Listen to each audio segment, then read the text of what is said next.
శ్రీశైలంలో ఇప్పటికీ కూడా శిఖరేశ్వరము అని ఒక ప్రదేశం ఉంది.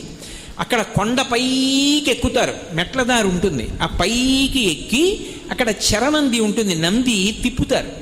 ఆ నందిని తిప్పినప్పుడు ఆ నందీశ్వరుడి యొక్క పాదముల కింద చిన్న కైవారంలా ఉంటుంది. అందులో 4 పదార్థములు వెయ్యాలి. నువ్వులు, బెల్లం, బియ్యం, పత్తి గింజలు, ఈ 4 వెయ్యాలి. 4 పదార్థములు వేసి నందిని గుండ్రంగా తిప్పాలి. తిప్పితే 4 నలుగుతాయి.